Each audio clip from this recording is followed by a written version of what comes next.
Hi, I'm Dino Tripodis, and tonight on Whiskey Business, the podcast guest I have been trying to get on for the past 7, almost 8 years, one of my dearest and best friends in the world, Vince Morris, or should I say tonight, the adventures of Squiddy and Squack on Whiskey Business.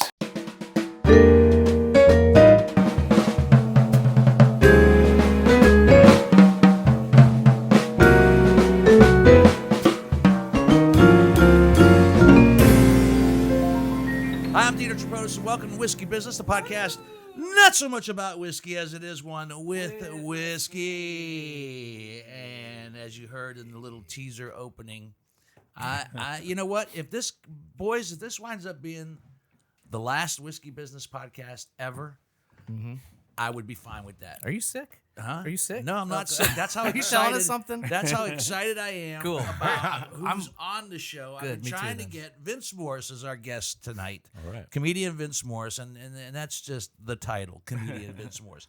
What exists is the friendship between he and I that has, I've been trying to do the math, and it's like 36 years. I was like 35, 36. 36 years. Yeah, We right met about on the an same time. open mic night at the Funny Bone. Yeah. At the Funny Bone. Yeah. When it was at the Continent. Yep.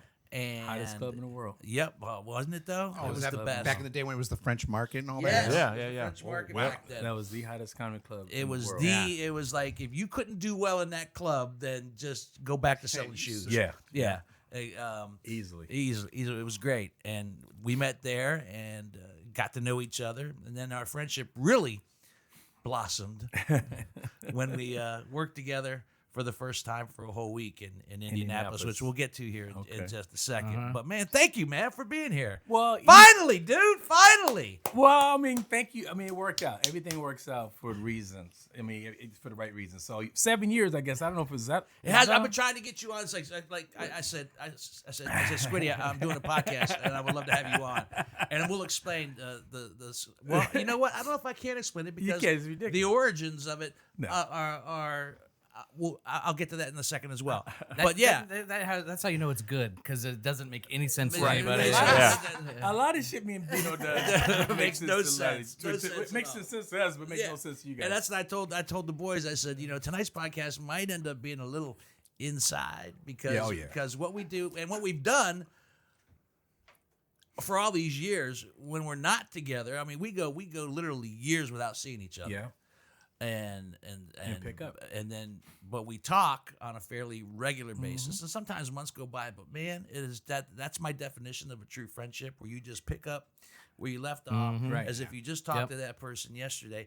And the one thing that I love about this friendship is that we make each other laugh so much because we're both so goddamn stupid with each other. Yeah. And the fact that we make each other laugh back and forth. Sometimes, and I'm talking, you know how hard it is to make each other laugh out loud through text? Yeah. Because we're able to actually get the proper, he knows the intonation that I'm texting. You hear the voice, and vice versa. Yep. Just like today, you text me. But I say you better tidy up. Oh yeah, I said, man, the house is gonna be a mess because my daughter and her fiance and the cats are here, and I said I'm rushing around trying to get ready. And you said you better get to tidying. And I wrote back, yeah, that's me, tidy whitey. Yep. And I said, what does that make me? Lackey blacky? No, slacky. Slacky blacky. Slacky blacky. Which, by the way, this podcast will be also the most unintentional or intentional racist podcast that we'll ever have on Whiskey Slacky Business. Blacky and Tidy Slacky Whitey. Blacky and Tidy Whitey. I'll put a disclaimer at the beginning of this show. Put a disclaimer in the beginning. Like, I can't believe how they're talking to one another.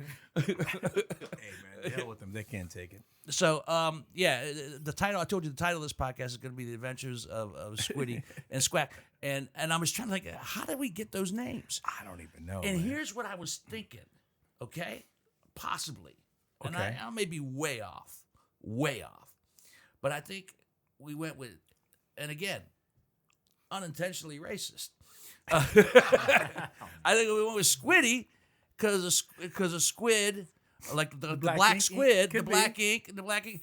Hey, okay. and not really racist, but not at all. And then I think Squack came from cracker as in yeah.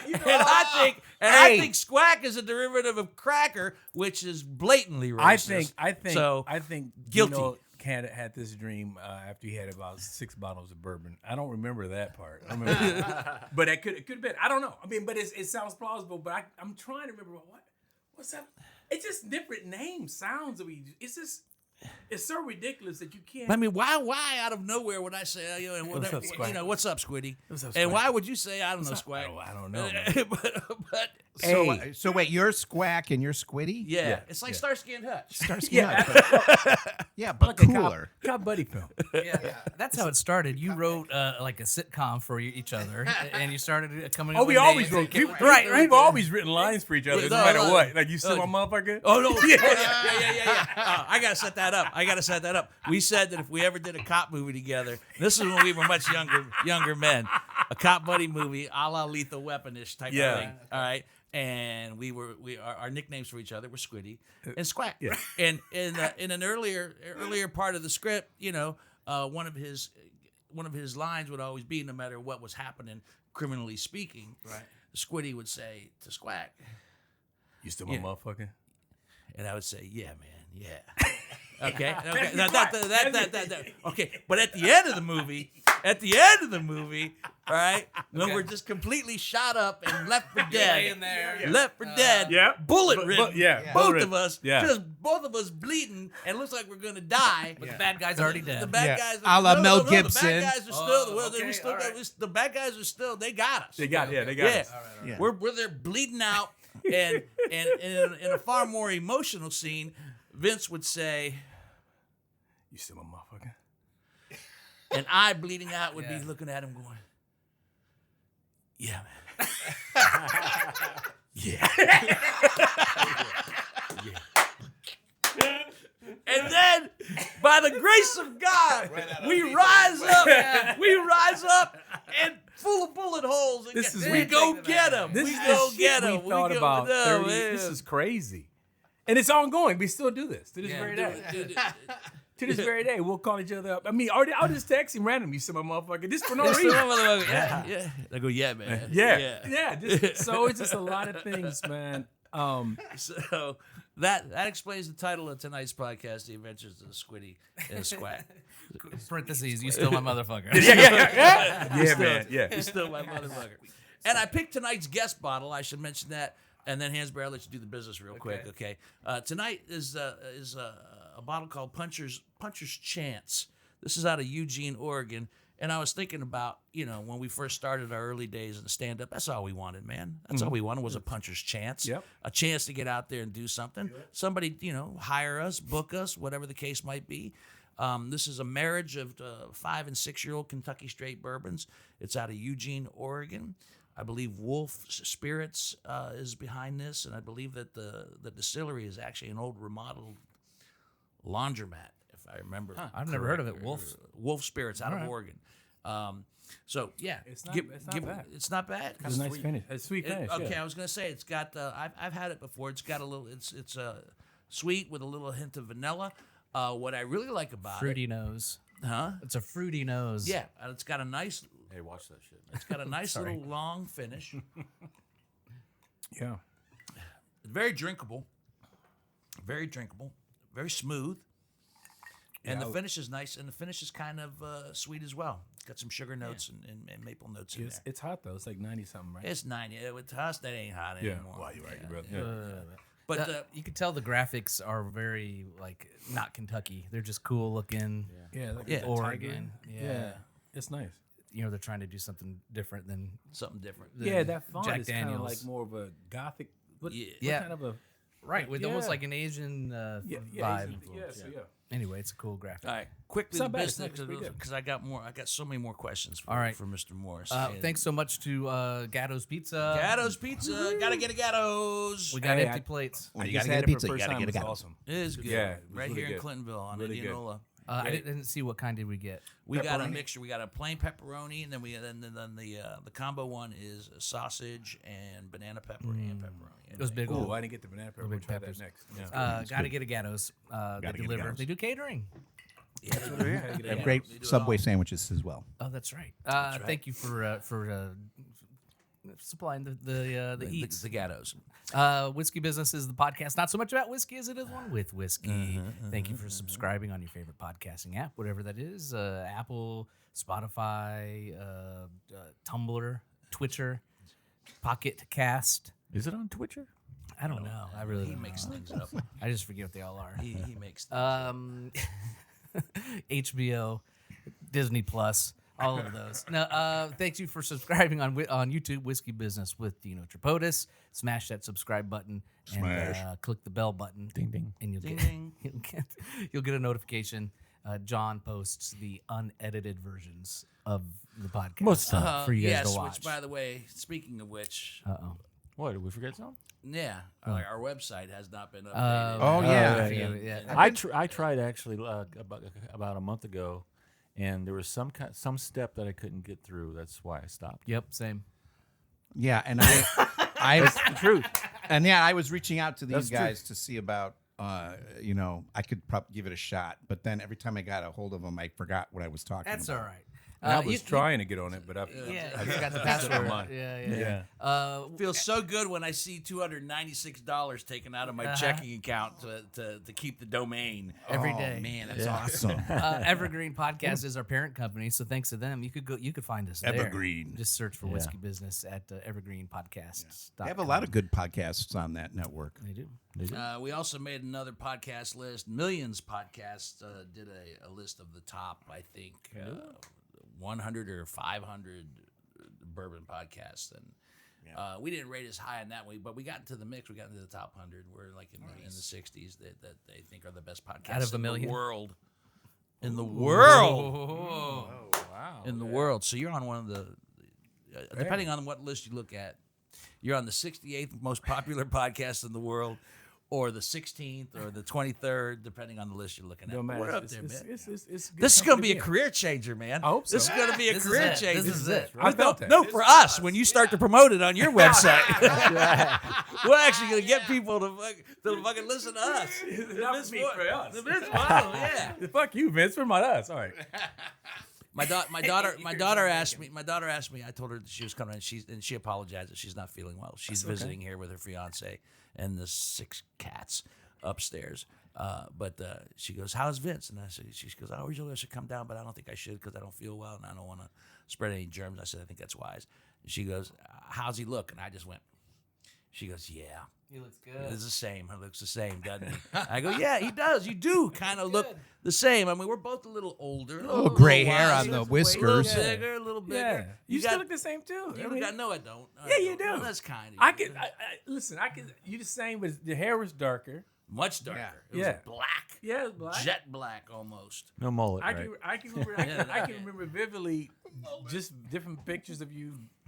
Shows. I can remember how you stand, the delivery Yeah. bits, all that stuff. I It's remember how you crazy. do it too, and I got a picture downstairs in the poker room of you and me back in the early Wow. days. Yeah, it's either you or Ted Lied. I'm not sure.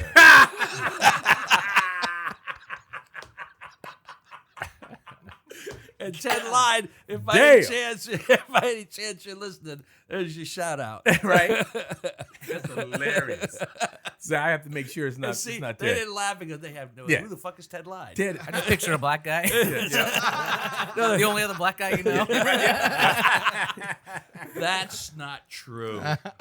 I don't pictured know. Ted Knight from the Ted- Mary Ted Tyler Moore Ted- Show. Ted Lied. Ted Ted Lied. Lied, very funny guy, very funny. talented filmmaker Very, as very. well. Yep. Very good actor. Yeah, man, but I got that, and yeah, my daughter just nodded. She said, "Of course." tell her I said hello. I will do that Yeah. for sure. Yeah, you got this going on though. This, Yeah. is that where the only gray is right there? Yeah, everything. I'm bald on top. Yeah. Well, if I grow it in, it's gray. But it's yeah, gray. It's good. Yeah, actually, is filling in all the way now. It used to be like a black streak, but Yeah. I don't dye it or anything. I don't Yeah, care. I like it. what possessed you to? Because you always used to be so all. Because it's, Is this part of how you've changed, and is this a reflection of that? I Is it think a once my statement? hair was was gone. I think to balance it out, I had like a little black little goatee, and I was like, oh, that's kind of cool. So I kept it, and then it got once my daughter was born, that shit turned gray as hell. Yeah, right. Yeah, that shit'll happen. I Yeah. dig it, man. It's kind of got it's got a little bit of an early Malcolm X feel, or kind of a combo, early Malcolm X, Whitman Mayo Grady from Sanford and Son. Damn. Thing going on. I'm a coming, Elizabeth. Damn. That's right, my brother. Don't I get any credit for knowing that Whitman Mayo played Grady on Sanford and Son? They Damn. don't. No. I got know you. who did. What are you talking about? Yeah. Which one was Grady? Grady. The black one. Yeah, Grady was his friend. You're right. We do need to put a disclaimer. This podcast will be unintentionally racist at times, but all with the approval. Right. And which is interesting. I'm gonna come back to that too. But you said you remember how I would stand. I remember when you what you would wear. Vince had in the early days. Vince had these. I would as close to pajamas as you could get. But what were they? Man? Okay. The matching suits.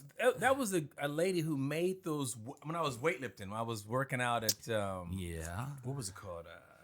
World's Gym and Gold's Gym. Yeah. So this lady was making these 2-piece outfits that they're matching, but they're like sweatpants to give you a little leg room. Yeah. And I had a leopard print. Yeah, it was a leopard I had print. I thought it was a leopard print. And another kind of animal print.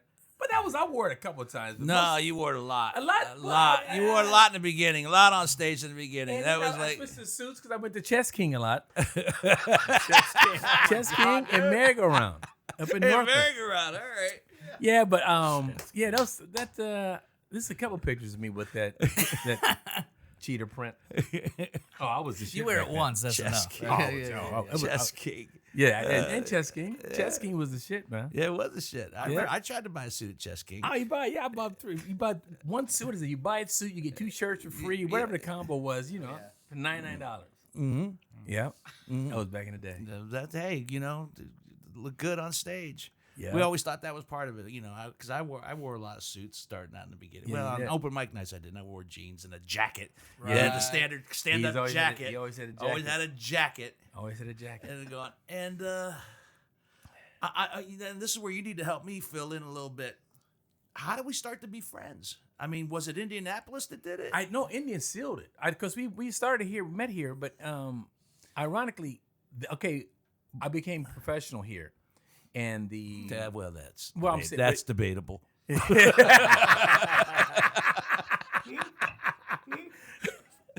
You know what? A couple people. I was waiting for you to say weightlifter. No, a couple people sold me some money, but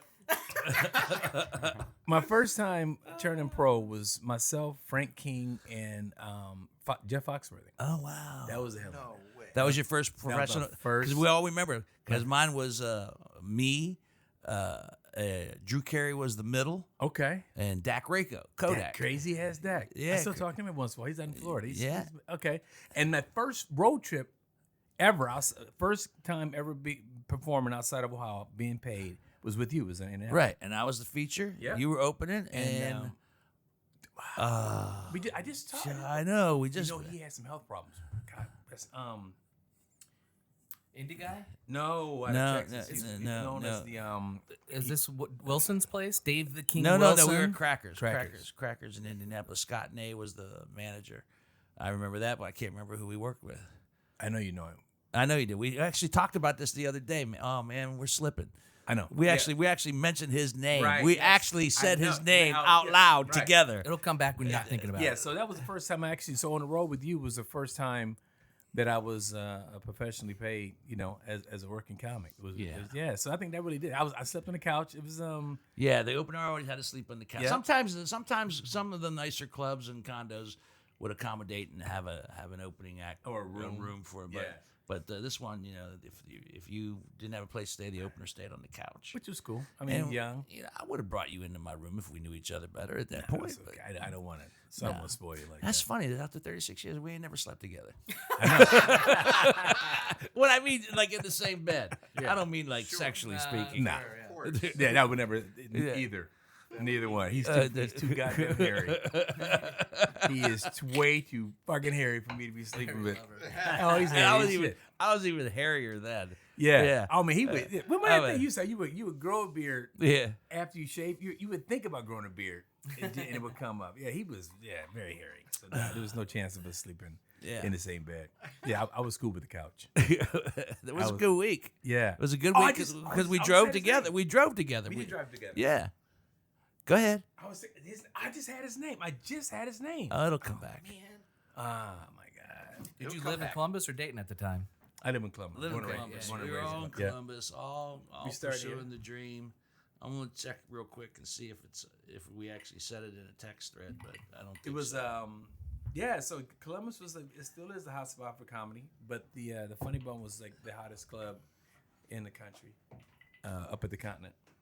It was. And It was that's where- crazy. That's where we did all I've been of there our a couple stuff. times, and not, obviously it's It a was the best audience, setup. but it was hot. The audience it held like Always it held hot. like close to 250, It's right? And the intimate. ceilings were Low, right. right, and it was just an on When, fire. when it room. moved to Easton, did it just kill it? Or, No, it didn't or, kill it. you It was know- It didn't kill us. A different energy. It was just a different energy. It was bigger, higher.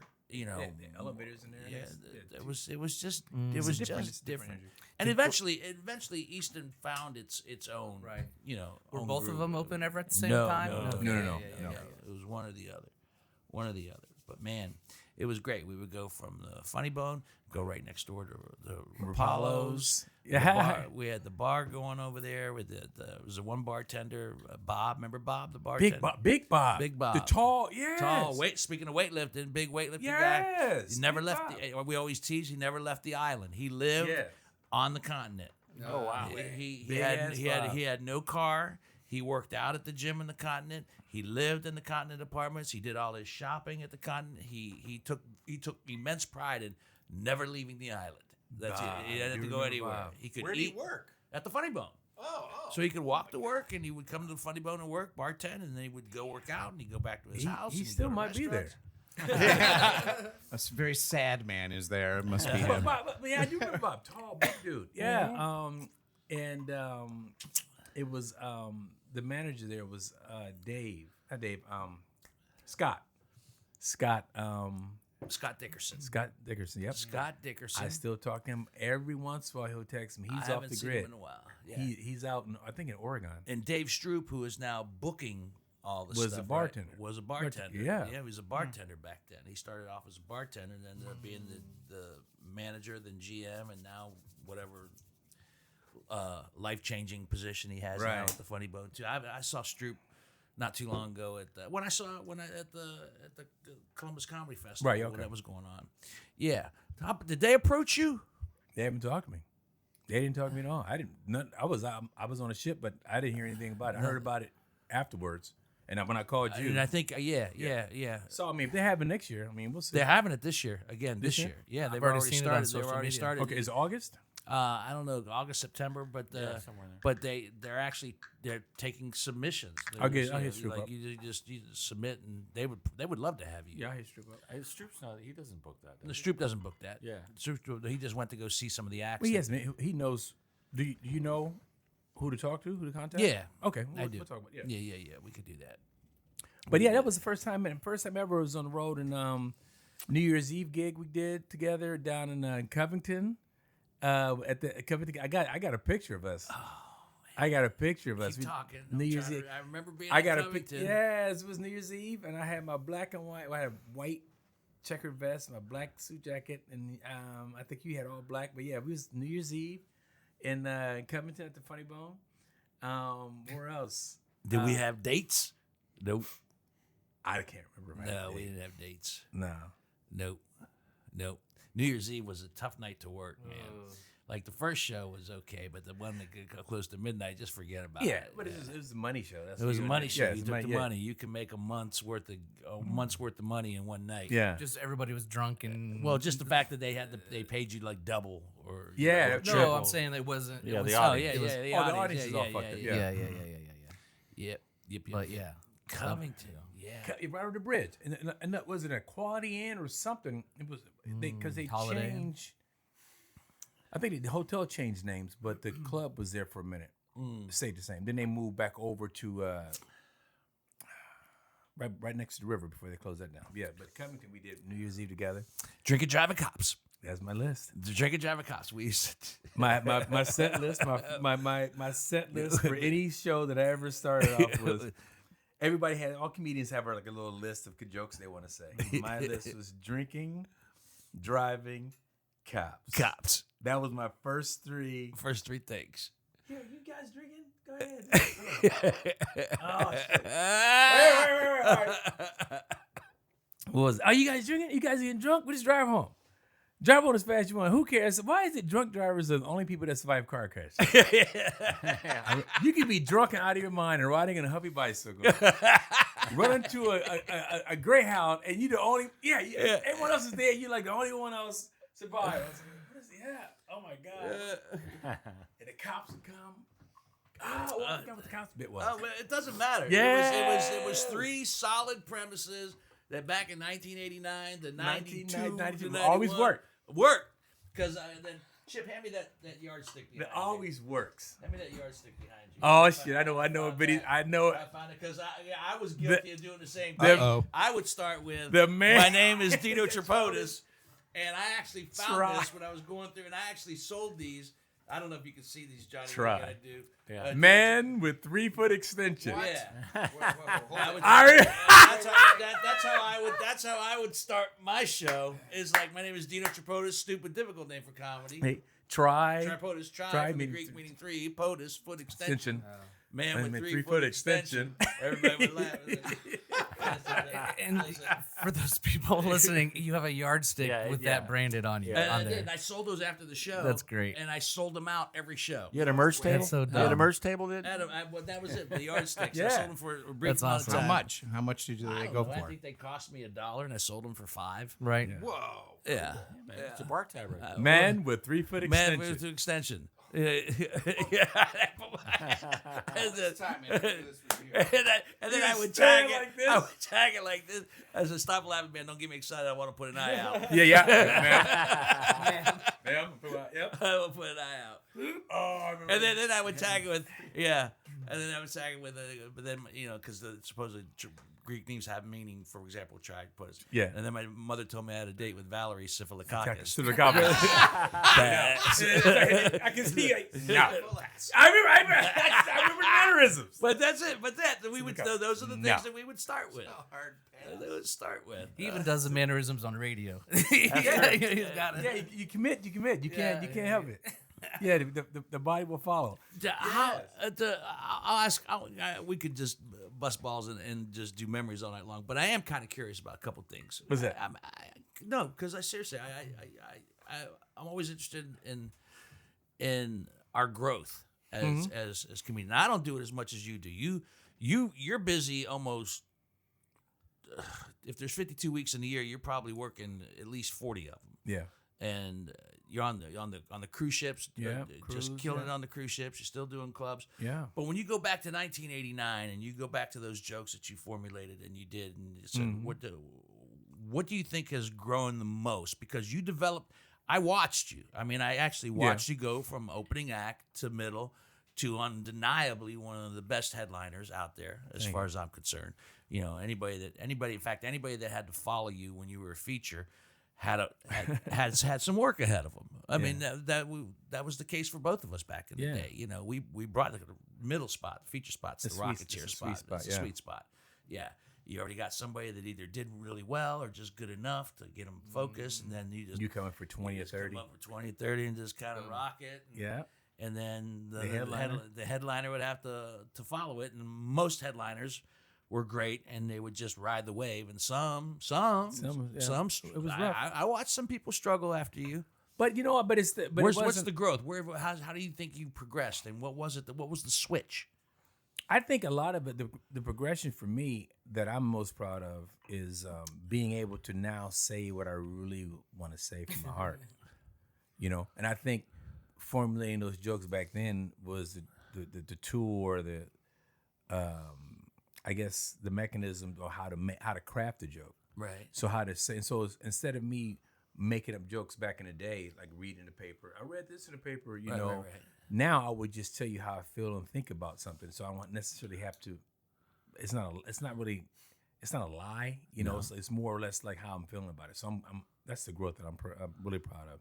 To be able to, especially subjects that are kind of taboo or any kind of area where I know people are going to be uncomfortable. But you know what I find interesting is the fact that when you were first starting out, you did the drinking driving cops. You Right. know, this guy, we all found some common thread and denominator based on what we knew and so forth. But it was interesting. If you could have pulled that switch back then, it probably would have been just as easily received, if not more easily received back then, as opposed to now. Speaking your mind now almost seems harder to do because we went through that period of time where people were getting canceled left and right. But I still didn't stop though. No, you didn't. Yeah. I didn't stop. But isn't it interesting that if you would have discovered that earlier on, you probably would have been. But I didn't have enough knowledge to know why. I was understand saying, that, yeah, but I'm I- saying, yeah. don't you? Isn't it interesting to say like, I wish I could take 2020 Vince Morris and put him back in 1989.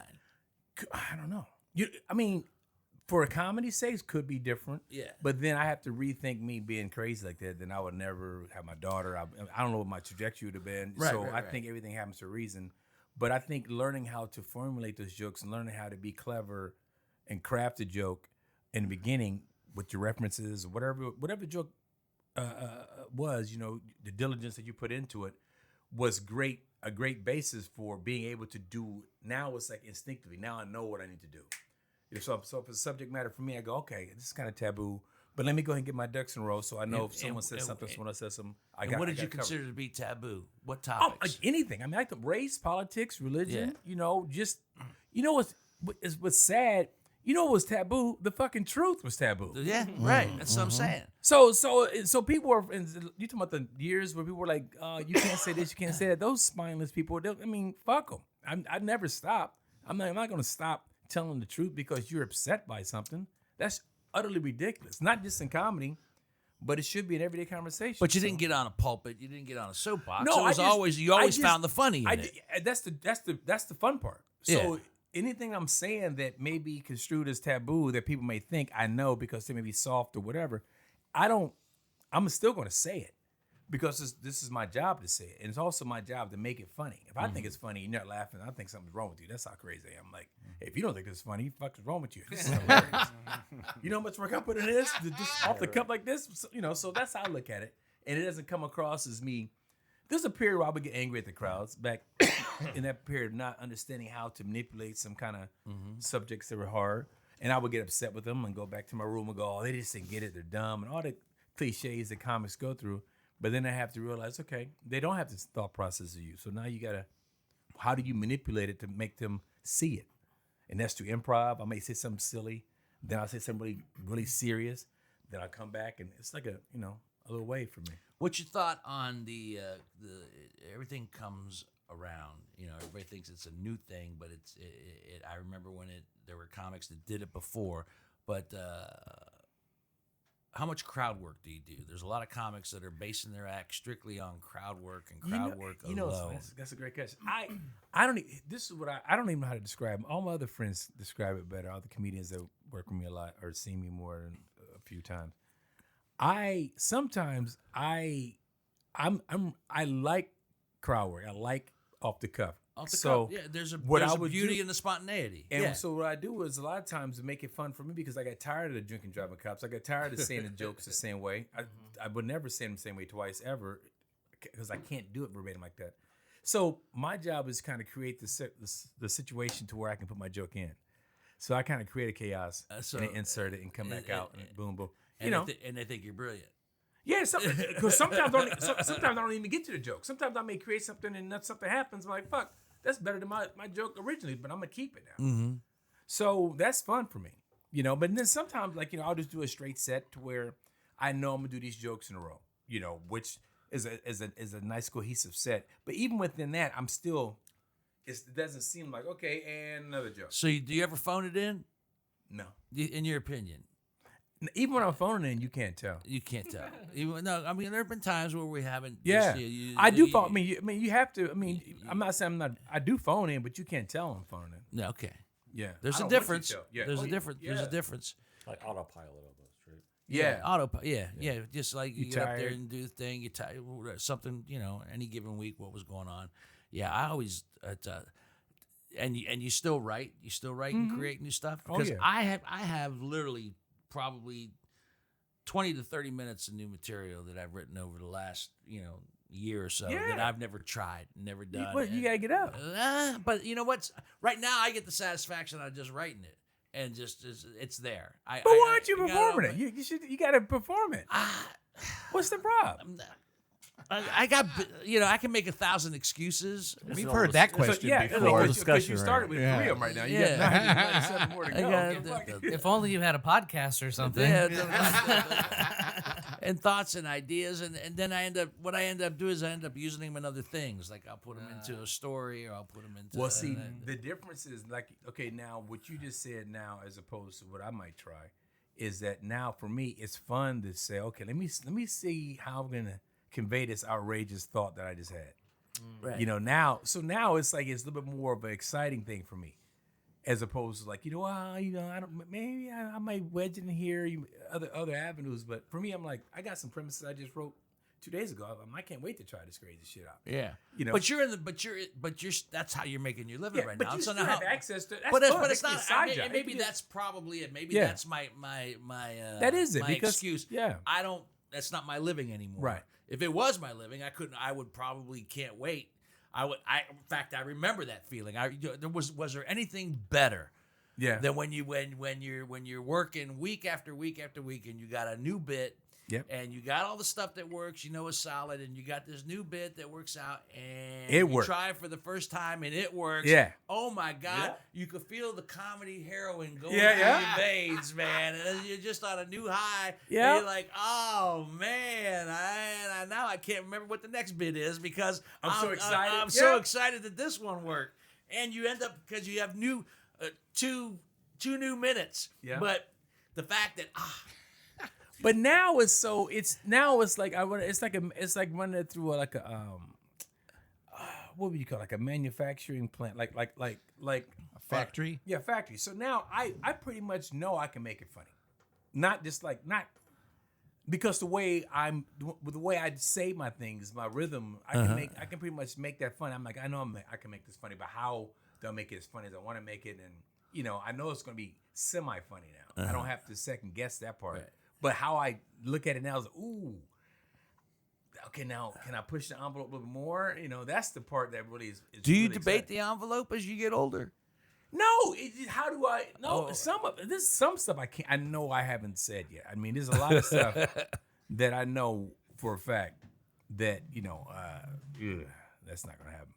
But I'm like, nah, but you can't say that. I might, no, that's not gonna happen. But this majority of stuff that I think of, I'm like, yes, it's not on purpose. Right. I don't sit there and go, okay, I'm gonna make people uncomfortable. Okay. It's just how do I feel So you about don't go, oh, this will make them squirm. Then, Well, I know it will, because if I thought about it, because I know I'm like, well, this is the subject matter alone may make some people uncomfortable. Well, how do you breach that, and how do you make it funny? Give me an example of the subject matter. I mean, you could be talking about politics. It could be anything political. Politics is just. It could be anything political. Do you find that politics on a comedy night, on any given night, has become increasingly more divisive? Depends on how they present it. Are you splitting the room? If the comics don't know what the fuck they're doing, do it. You can't say one thing without giving an example of the other thing. That doesn't make sense. So you balance it out. You got to balance it out. You have if you're going to go that route, you better balance it out. It doesn't.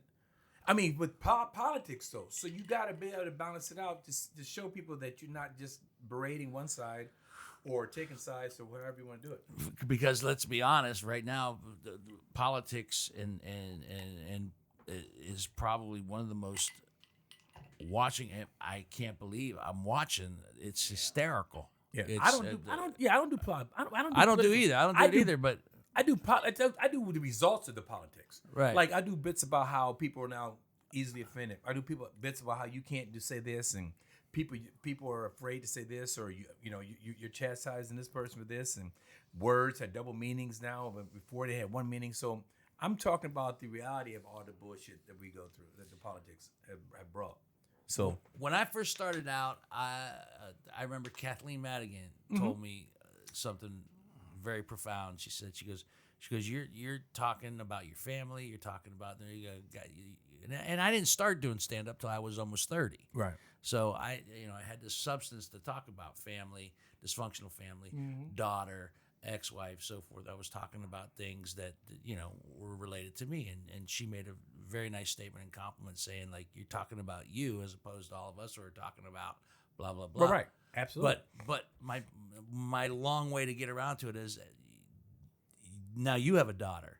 So does your life come in? Does your life? My whole bit in life on stage is all self-deprecation of me, my life, and how the fuck I'm going through it. Right. But as your daughter has grown, how old's your daughter now? 16. 16.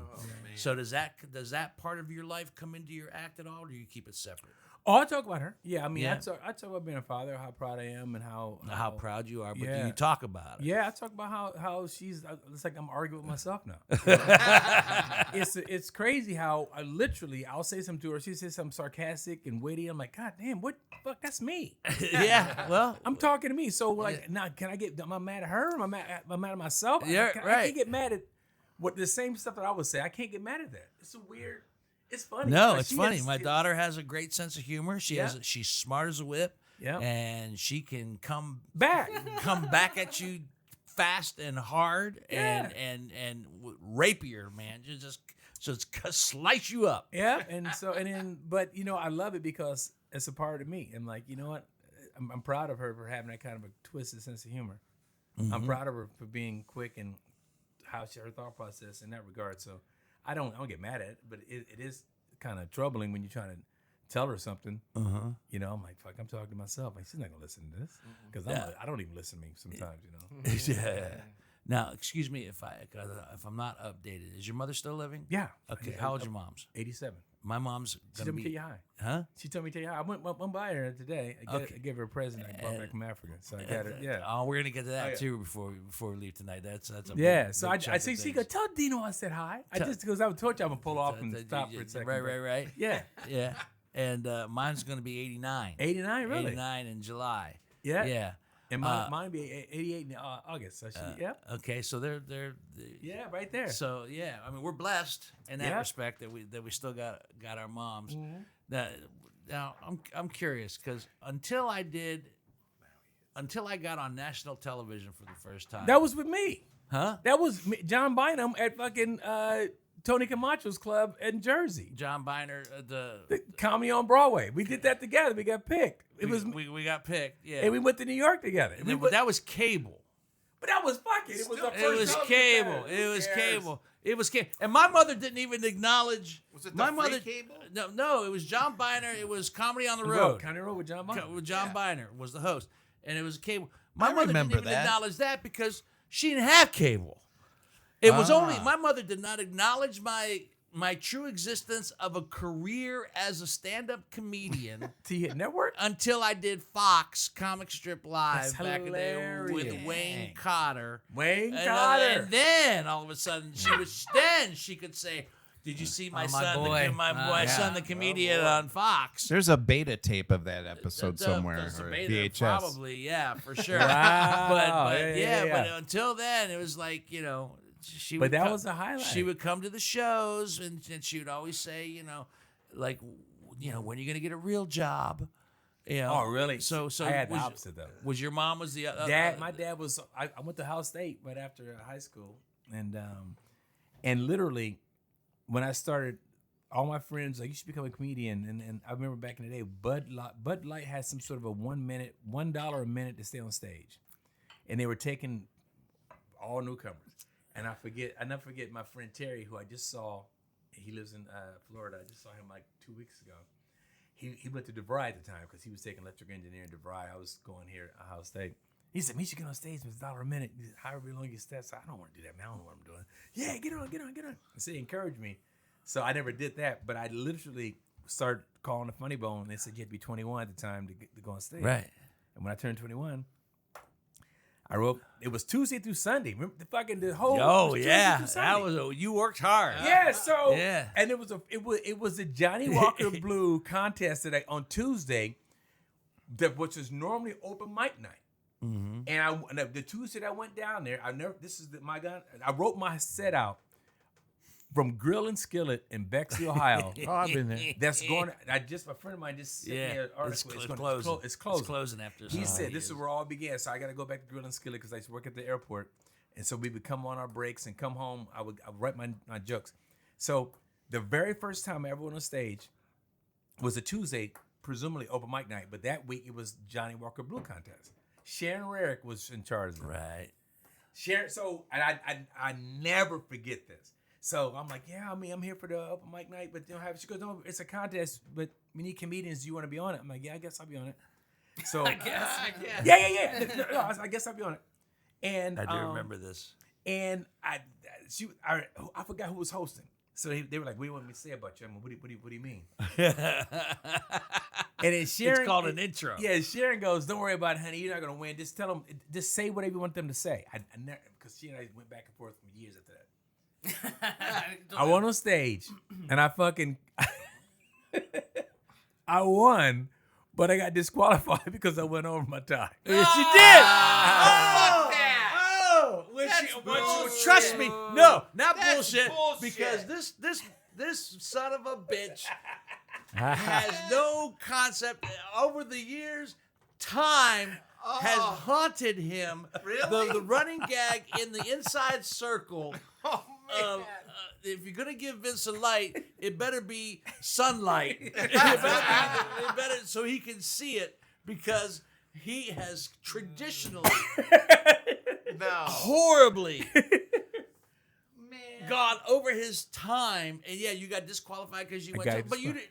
I didn't know. I will give you What this. was the prize? You didn't know then how I long you had gone. I didn't know. Yeah. But apparently the seed planted and grew, because motherfucker, you never stayed on your time. Ever. Ever. So I mean, maybe that was it. That was that. Well, you never know. You always fall in love That's with why you you first. that's why you had to become a headliner. What was the prize? You What had was to the become prize? a headliner. I won that competition. Oh, is that the one You you won? won? Yeah, I Johnny won the Walker Johnny. Blue. I won So the you Johnny- came in second? No, I didn't come You in got second. disqualified. It was like a building process. It's a building It's like process. a tournament. Yeah. Do you think Damn. it's because earlier you said swear to you God. don't memorize jokes? Like you think that's why you go over? No, I 'Cause you just memorized. kinda No, those are wing it? memorized. So that was back in the day when I first started out. I actually had a set list. And I would get. As soon as to this very day, I get nervous, heart racing. Drink driver cops. I remember the jokes I wrote about the. Drinking driver cops. Here's one of the jokes. It was like Kroger's now. They have an all cash lane. That was a new thing now. All cash lanes. I said, why not have an all check lane? We have two lanes, an all cash lane, and for people who write checks. Because I guarantee you, by the time you buy a gallon of milk, and when you get time to pay it, it turns to penicillin. You'll move over to that cash lane because it took so long for the checks. That's a great premise. Yes. God, I remember that shit. So, yeah. And I came in, but I got disqualified because I didn't see the light. You didn't see the light. You didn't see, did you know to look for the light back No one then? told me.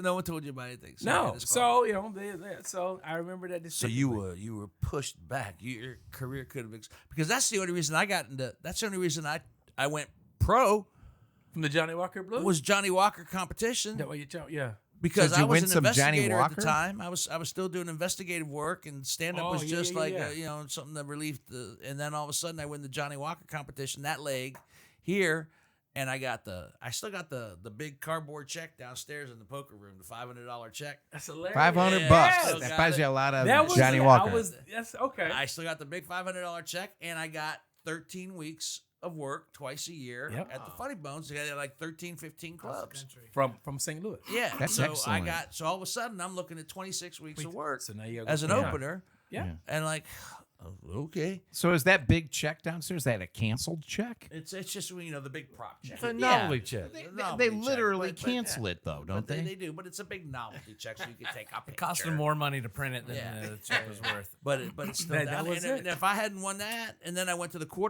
not the quarterfinals, the semifinals in Atlanta, and I lost. okay. I was dude, I was in a whole new world, and the only reason and I won. Let me ask you this: I know why I won. I closed with music.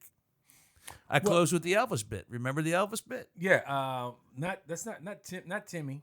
That wasn't Timmy. Oh, it was Fell. Timmy. Timmy Fell. Yeah, Timmy Fell. Yeah. If Elvis Presley, if Elvis was Lassie, if Elvis was Lassie. Timmy's stuck in the well. He can't get out. And then the music would hit. Well, you both, I better come down. You both, I better come quick. I'm afraid I got some news. Oh, it's gonna make you sick. Timmy fell. He's stuck in a well. Oh my God. Somebody bring a ladder. Somebody bring some rope. I think we have to hurry. How long can Timmy float? Oh my God. Timmy fell Inside a well. In the well. That's funny on today's standards. Oh my God! But he was acting out. And then Elvis shaking. gets to the well. Oh shit! The well is deep. Yeah. Oh my God. Oh my God, that's hilarious. That's what won you the Johnny Walker contest. That won the competition. Yeah, I love it. Yeah. That won the competition. You got to bring that back. No, I don't have Yes, to bring you it do. back. It's new now to everybody who hasn't heard There's it. a different variation of that too, right? Yeah, Fuck exactly. it. You keep it the way it is. No, we're not bringing. No. He'll hurt himself trying to do At it. the time, though, it was at the time, Tammy though, Faye. I thought, because there was a couple bits that I did that closed with music, and you remember that were just I couldn't do it now. I couldn't do the every time that you speak, Yeah. I just want to smack you. Why could you do that? It was That's hilarious. it was like it every was Sinatra. time It was a that you Sinatra song. speak, I just want to smack you. And it ends up the women wins in the whole bit, Yeah. but it killed. You can still do it now. Yeah, totally. What about the Hanna-Barbera? You were like the Hanna-Barbera. Oh, that was an experiment. Do you remember that? Which one? Oh my God, Johnny has that on tape. I have it on tape unfortunately. somewhere. What is it? I did on open mic night. I tried a bit. I was Johnny Barbera. I was the illegitimate son of Hannah Barbera, and he was a lounge singer. And all of his songs were TV theme songs, cartoon songs. Yeah. Sorry I brought it up. dude. No, thank you. It's an okay premise. All right, I see where you're going with it. It was, but that's the beauty of back then. There was no fear. You It just should be went- now. There was no It's fun. fear. It was the excitement of trying something new. So you It got was the excited. excitement It's of a trying- song. Let me just try this fucking song. Let me sing. And so Dino was more theatrical in that sense because you liked that part. You wrote bits that were more theatrical. I did. Your dad, which my brother Roy is one of his favorite jokes of all time. You are not emotionally Yeah, prepared. I'm about to say. Go over there and play with the boy. He knows. He knows. Yeah. Oh no, I cannot cannot speak to speak you. you. You are not Cannot emotionally possibly prepared for what I have to say. Conversationally listen to me, alone, I I could could devastate you. But no, But if this- you insist upon me speaking, I tell you this: run away from me quickly, as fast as you can.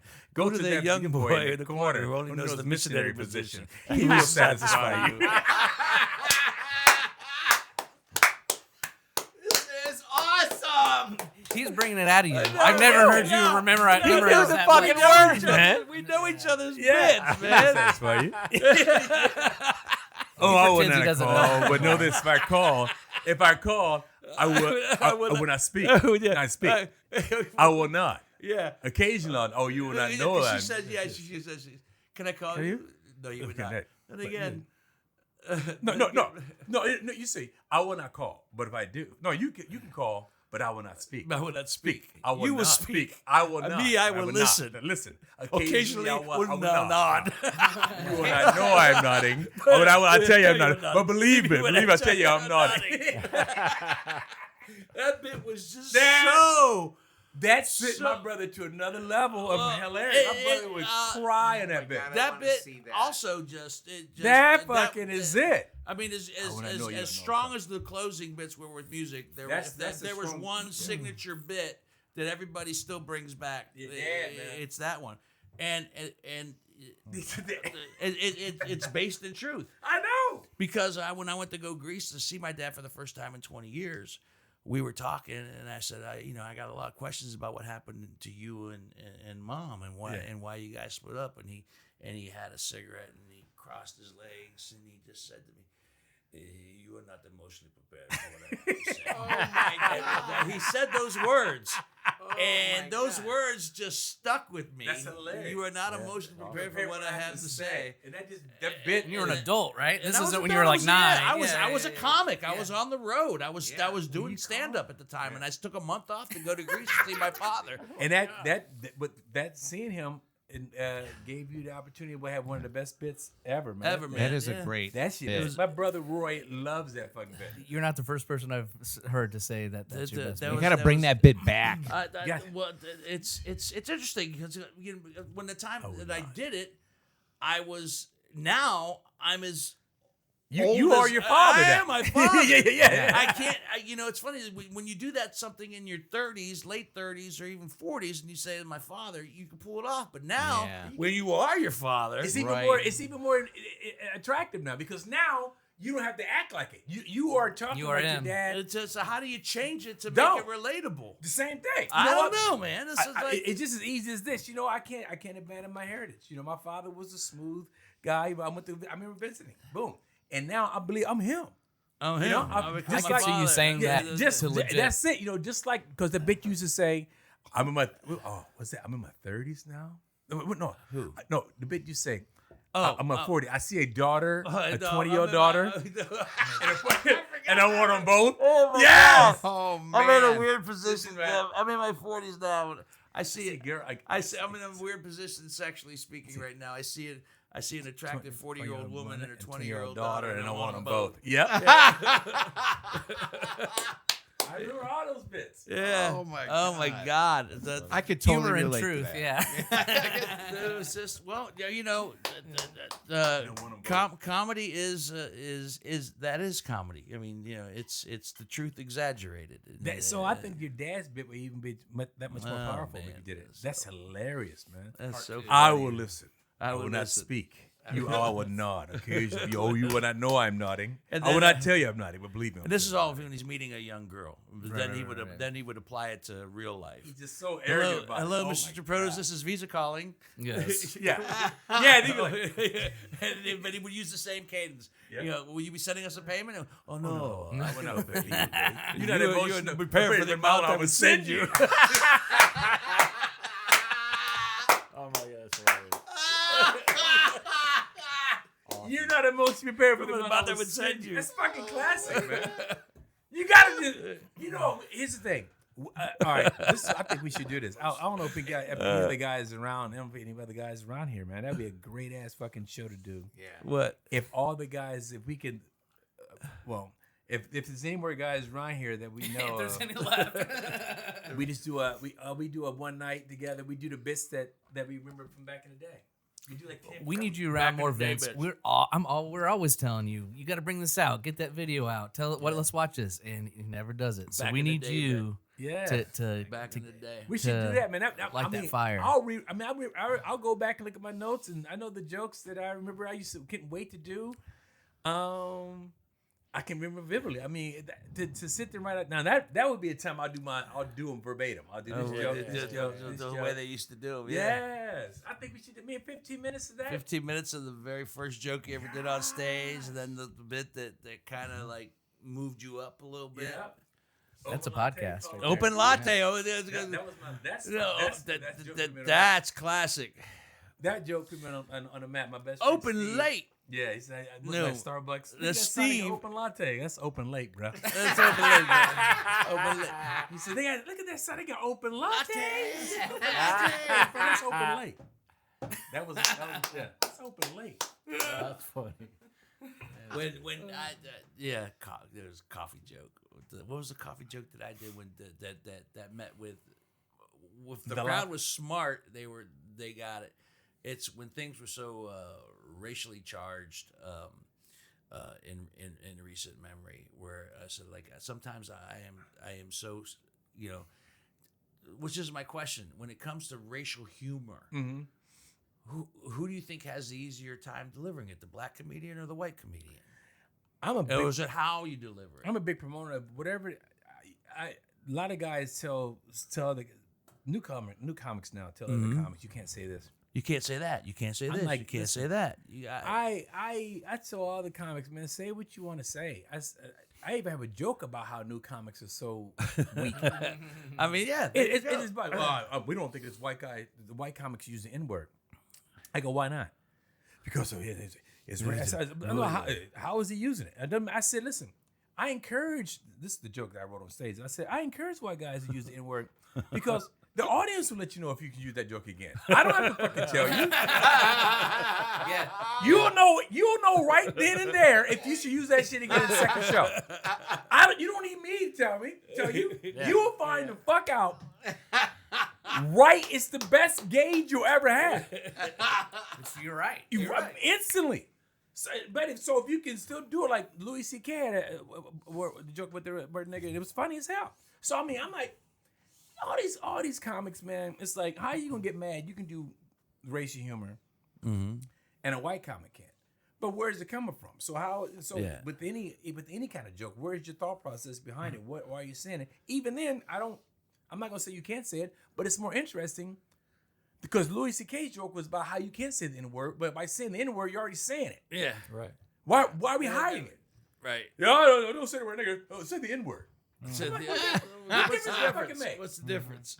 I'm gonna get some pee tonight. You mean pussy? I'm getting pee.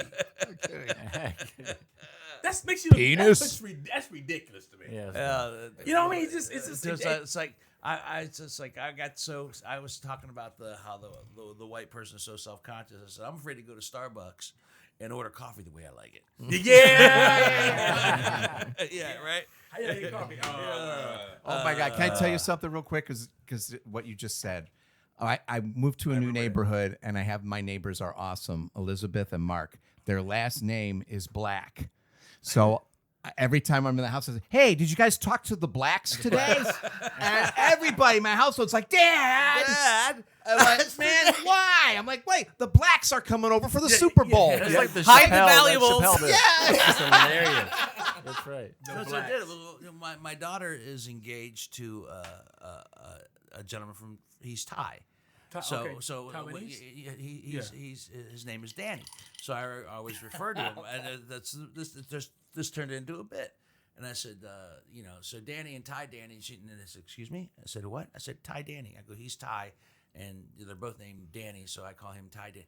Well, that's racist. I go, how the fuck is that racist? His name is Danny, and he's Thai. Yeah. He's Thai Danny. I said, if I ran into somebody in the street and they said, hey, I saw Dino the other day. Which Dino? Italian Dino or Greek Dino? No big deal, right? Yeah. If they said, which Dino? Wop Dino or Greaseball Dino, then you got an issue. Yeah. But when it actually is the country that you're from, Yeah. I go, how is that racist? But you know what? These kids But today that- are brainwashed, man, because they think everything's racist. So there's a bit called unintentionally racist, and you used to do a bit on stage about. I remember called. It was like a game show. That's racist. Wow, that's racist. Wow, that's racist. It's one of my signature bits. Yeah, it's one of your signature bits. Wow, that's racist. I used to have. I want to have a talk show. I said, you ever hung out with someone who says something that's so racist that all you can do is go, wow, that's racist. And I said, I want to have a talk show where I go around this country talking to just good old American citizens, and my show would be called WTR. So Billy Bob, Billy Bob, you weren't the least bit upset when you heard that 2 Middle Eastern pilots crashed into the Twin Towers? Fuck no. Once you fly a 747 and shit, once you operated a Berber. Wow, that's racist. I remember seeing that bit for the first time on stage. Yeah, Jimmy Jack John. And here's what I said quietly to myself. Wow, that's fucking funny. I said, Jimmy Jack John. I said, so it's you don't like Chinese people? Goddamn, can't stand those slant-eyed gooks with karate chopping, hi-ya, fucking wah, kung fu fucking fuckheads. But Jimmy Jack John, isn't it true you love Chinese food? Only if it's made by a Mexican. Wow, that's racist. No, it was great. It was great because it gave you the ability to say all that shit. And I go, Dr. Washington. That's Dr. Washington. So I said, so you're a geneticist? That's right, my brother. I'm trying to find the black dominant gene that will preserve my race forever and ever, so we can have we can have history on this planet of ours. But Dr. Washington, isn't it true you only fuck white women? Well, that's just for research, my brother. I go, wow. That's a cool ass job. I mean, really. If you employ him, if you can get that work when you get it, yeah. That goes back to what you were saying earlier. You got to have both sides of the coin, and it's not offensive as soon as you do it. It's funny now. That's a brilliant device. That's a brilliant device to be able to say things that if you said all those things separately, in no context whatsoever, like what the fuck is slanty eye chop suey? Oh my god, that's terrible. But when you're using it to illustrate and create the bit, oh man, that's only if it's made by a Mexican. Wow. So that's brilliant. That's brilliant. I remember when you first did that bit, and I went, "Oh man!" I had admiration and envy at the same time. That's a good joke. When other comics that you respect, they go, "Oh fuck, that's fun." Oh man, I wish I would have come up with that one. Yeah, that's the greatest compliment you have when you're a comedian that you respect. And remember, we just saw each other recently. We went down and heard some blues down at Natalie's. And now it's a race to see who gets his bit on stage first. Remember we were talking about how blues singers say the same thing over and over again. Right? And I went walking in the rain. I went walking in the rain. I went walking in the rain, and now my life ain't gonna be the same. I said, blues comics can't do that. Comics can't do that when they're doing a bit. So I was walking in the rain. I was walking in the rain. Just take your regular bits and just repeat them. So I was walking in the rain, and I realized that my life is never going to be the same but comics can't do it. But if we did do it, it'd be like, so are you guys drinking tonight? Are you guys drinking tonight? We'll be drinking tonight. Go ahead and drive home. Because drunk drivers are the only people that buy car ahead. And he and I, some of the most talented people in Columbus out there performing on stage. We're having a conversation with a bit going. Like, how come comics can't do that? What they're just doing right now.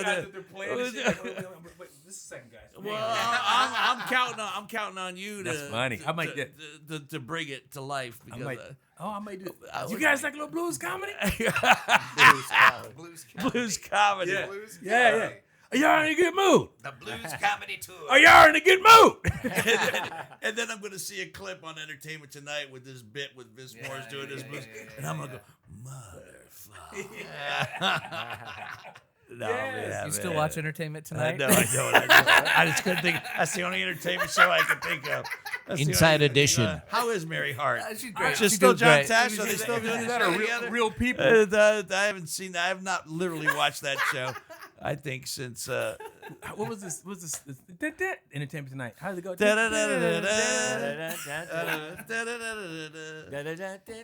I'm Mary Hart. And I'm John Tesh. Welcome to Entertainment Tonight. And I've talked to both of them over the years on Sunday 95. Both Mary Hart and John Tesh. Yep. In person? No. Was it phone in? No, I know it was a phone in. Please, I don't want to be. I wouldn't want to be disillusioned. I know, because that face, John Tesh's face is very Hi, punchable. man. There's, I got something for you. What, you got something for me? Out of all your guests, I know they don't come with gifts. You always bringing everybody, they're drinking, and you got your whiskey. Ooh, I got what's you wrapped? I got you something. I got you something. In brown paper? Yeah. It's brown paper bag. It's a symbol of, it's almost like a butcher's wrap. It's a simplicity. It is like a butcher's wrap. Yeah, it's a simplicity. Butcher paper. He got that out of his Amazon box today. It's like a simplicity. What's in the box? I don't know. Well, it looks like a bomb. It's brown paper to reveal something else wrapped in styrofoam. It's a bomb. This is the last podcast. Upside down. Boom! And afterwards, you know what I would say? You see my motherfucker? Yeah, man.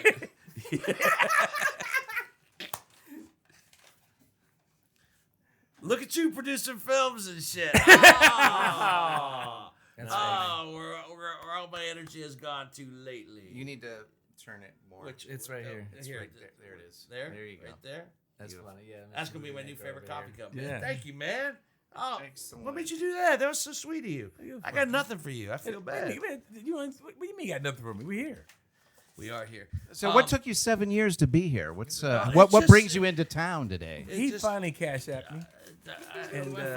we had it scheduled one time before, and he goes, Yeah, you know and what? he said, Squack, you're gonna hate me, man. I gotta cancel. I gotta move it, and I'm like, God damn it. But the other day, we definitively said on the phone, I said, let's pin down something. What, a couple weeks ago, about a month ago. When we were at the Yeah, at the Blues and Club. let's pin down something. So I said, okay, let me look at this, and then I said, all right, I'm getting back from there, and I said, I'll come back this Tuesday. And every week since then, he's like, remember Tuesday Tuesday the 18th. Yes. He's coming from Dayton. You can't mess with one. Today I was like, do we have a podcast? Oh my God! I go, really? You fuck with him on purpose? Yeah. Really? Really? I was like, what could possibly get in the way? And I'm like, my daughter's not. We have a podcast? My daughter's even not. home. My daughter's not feeling well. We went to urgent care, and the whole time I'm thinking, "Don't be COVID. Don't be COVID. Don't be COVID. Yeah, don't be yeah. COVID. Don't be COVID. Don't be COVID." And she's fine.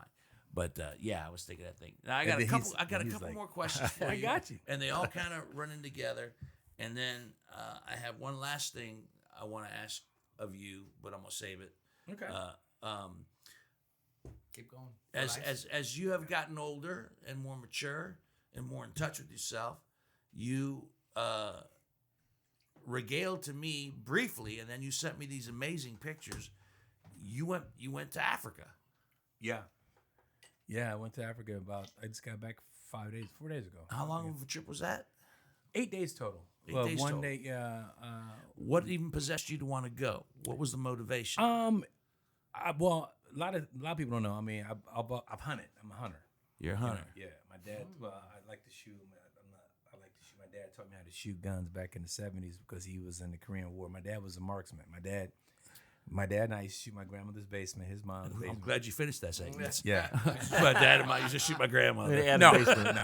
Trust me, my grandmother would have. My grandmother, she was 4'1" with a cigarette. Dad ain't fucking with mom like that.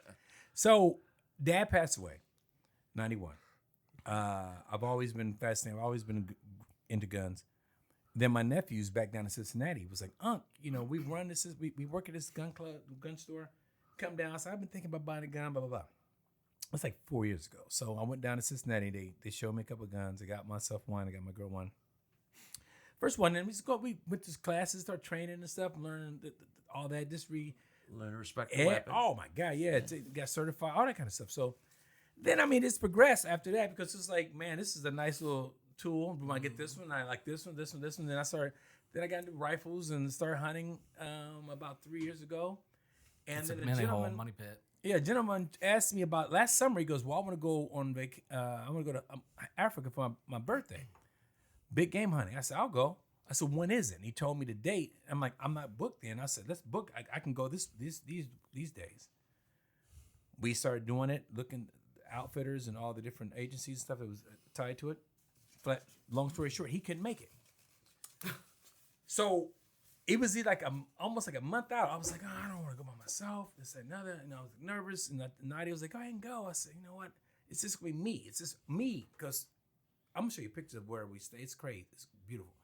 So at the last minute, I'm like, fuck it, I'm going. So I even bought a gun for that. For that special particular gun. outing. Yeah. Is it the long ass rifle that It's I a saw big in the rifle. Yeah, it's picture? 300 Win Mag. The Yeah. long, It's, yeah. yeah, 300 Win Mag. So Yeah. One of those trumpet ends, like the old timey. No. This thing nice. is This nice little it's weapon. long, skinny, Yeah. and like he could kill from 10 miles away. Wow. It looks like he could. No, the longest shot was 540 yards that I made. But yeah, so I went, man. And just aside from that, just the experience spiritually, educationally, just a lot of different things going on. I was in Johannesburg for one night, spent the night there. Then I went to Nelson Mandela Square where he had statues and all the restaurants and just prior to hunting, just the food, the people, everything along is you can't do it justice until you're there. There is no better food I've ever tasted in my entire life. Really? Hands down. There's no preservatives, no pesticides. There's nothing going. I mean, but so you can't realize it. You taste a lemon, an apple. You go, what the fuck? What is this? This is the way it should taste like. Even to the food. The first restaurant I went to, it was like considered a high-end little steak restaurant. They had a butcher's, because the butcher's block. They had a butcher inside the steakhouse. So you go in there, you can see all different types of meat. So on the menu, they had Wagyu, porterhouse, fillets, ostrich, blesbuck, ginsbuck, all the different plains animals right there. So I'm looking for the first time, like, okay, what's this trio? It's a fillet, some kind of kudu sausage, and some tenderloin, and I got the driver barbecue beef ribs. And I said, how much? So it's 200 and something rand, 250 rand. That's the currency. So she's like, this is 250 rand. I said, what is that? What is that in American? She goes, oh, hold on, and that's $12. Damn! I go, Wow, what did $12. What did you say to me? $12. Jeez. I'll take two. Yeah. Let me show you a picture. That's great. No. You have no idea. But it's nothing. There's nothing on it, and it's just No okay. preservatives. It's like when I've been had a long time, but the island in Greece, there's no preservatives. Everything's fresh. It's like when I go to Vegas. Yeah. No. Yeah, exactly. Oh my god. That was $12. Yeah. Show the camera. Yeah, That that's was $12. That's a $80 plate. At, 80. Well, I don't, Are I you don't kidding know. me? That would. And then I get the cheap then, cuts. but then I got his beef ribs. So I bought his barbecue beef ribs, which is over here. Some ribs. We had rice. They call them chips instead of French fries. I had 2 mojitos. And he's the driver, so he had like a Pepsi or whatever. So I had 2 mojitos, that beef ribs, 2 Pepsis. Everything cost $49. $48 for all that. That's crazy. But it costs you $8,000 to fly there. But I'm just kidding. I'm kidding. it doesn't matter. It doesn't matter. It was the. Yeah. I got man. I show you pictures. I saw awesome. the pictures. The pictures you sent me, just a Man. couple that you sent me. That when we were talking, the one thing that you bagged. Look, I said you never answered. You never answered me. I asked you if that was. I said, did you kill the devil's dog? No, that's called a kudu. It's called the nickname is Africa. It's called the African gray ghost because the way its coat is, and it just you see it and you don't see it because the way it goes in and goes out. But It's all horns. I had his liver that night. I was gonna ask if you Oh, shot yeah. any of the stuff you or ate any of the stuff everything you in shot. it. The village, all the villagers eat. So it's like everybody. I had his liver that night. Thank you, Hannibal Lecter. Yeah. Some fava beans. Yeah, so I mean, and the chef was making. It's the best food you've ever had, man. Hands down. I can show you. I got hundreds of pictures, but it's just the food, the camaraderie, the understanding, just everything. The scenery. I can't imagine. You cannot imagine because I've never done it. And just at one point, we were 2,000 feet above sea level. Yeah. This is all South Africa, or yeah, I was Cape in Town. Port Elizabeth. No, I was in Port Elizabeth because I flew from Johannesburg to Port Elizabeth. Gotcha. So, but as far as just, I'm going to show you this. Oh, while you're looking for the pictures, can I tell you something? Yeah. One of my mother's biggest dreams all her life was to go on safari in Africa. no kidding. And I could never figure out why. Is she coming up here? You should take her to that thing out east. No, yeah, she always But wanted to you go. know, I think- She wanted to go to Africa. Did your mother ever want to go to Africa? My mom still wants to go. Still wants My to go? brother-in-law had- Can she take mine? You know, Can they go together? that'd be cool as shit. How cool would that be? Oh, what if That they would do be the funny. what if I'd they watch do the that feed, show. what if they do the 88 and 89-year-old version of Squiddy and Squack? You still my motherfucker? You still my motherfucker? Yeah. Not my mother. My mother would go, maybe. I don't know. I have to see what my daughter's doing. So your mom, before she answers, she has to give out that. You know, I don't know, maybe. I mean, you know, I mean, as far as like being able to, all right. Yeah. To be able to see stuff like this. The pictures you sent me, just a couple that you sent me with. You look different. No, he doesn't. He's got the hat. I got my shooting glasses. My different glasses on. I mean, it looks like that's one That's area. beautiful. it's like an L.A. but overlooking the tundra. My first official day of hunting. Last night, went out after I zeroed the right weapon, shot my first impala, shot at it, missed it.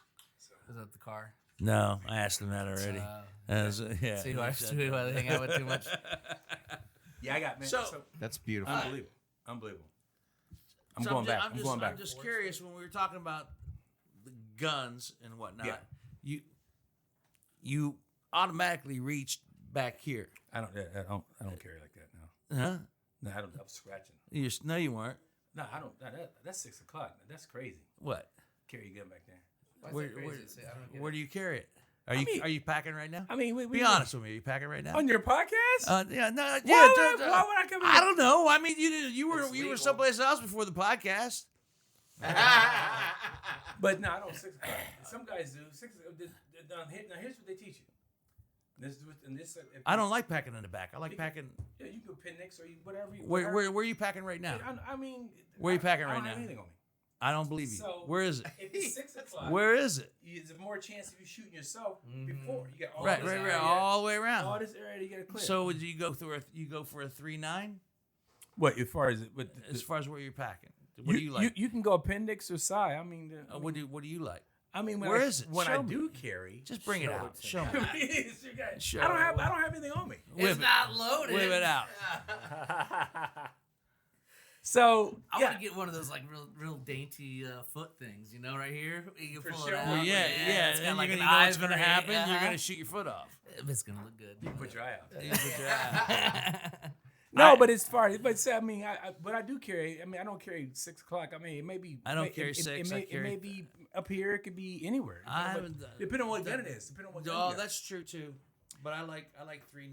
Yeah, personally. but so whatever. So I get different size guns for different size occasions. So you got a smaller gun that you can conceal if you're going to go into like somewhere where you have a suit jacket on, doesn't print as much, or you have a little bigger gun, mid size. I don't do full size carry. Some guys do.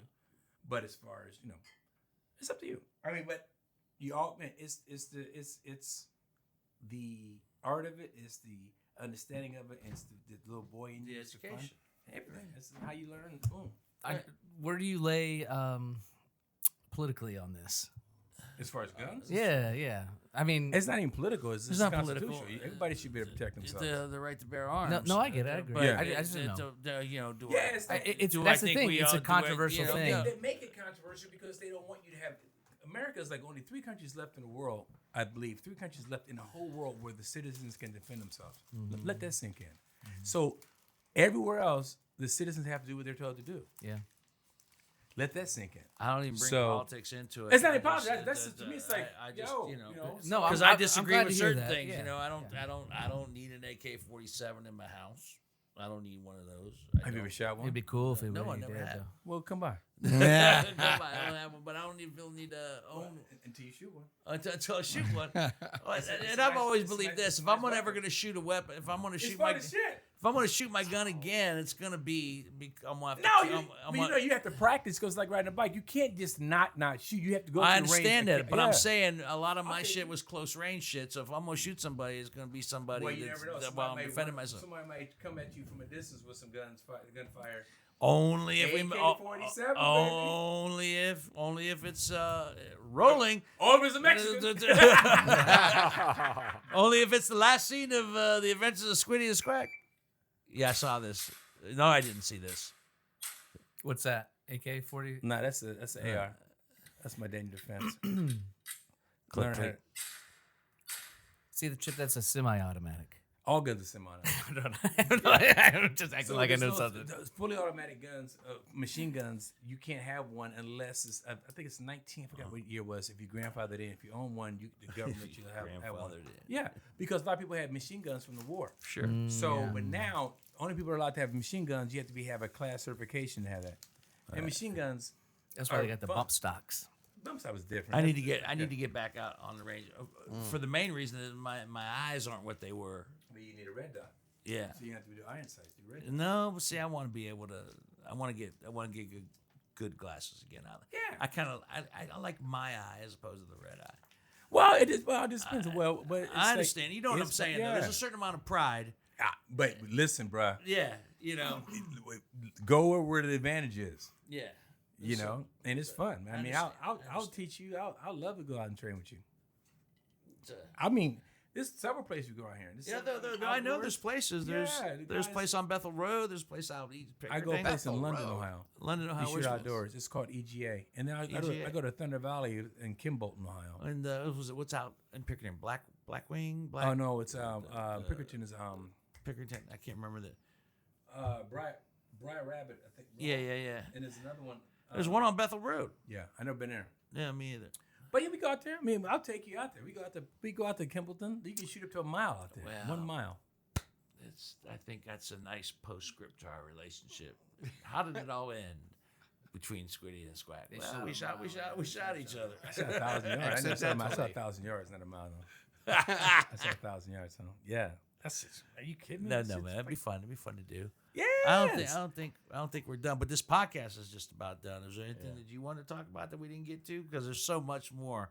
I mean, I didn't even get to. Well, quick question: if you want to ask me something real fast, I'll sum it up for you so you can have it. Because I mean, I'm glad I'm glad we're doing this, man. Because He's I not know. coming back. He's coming back. He's coming back. Yeah, he is.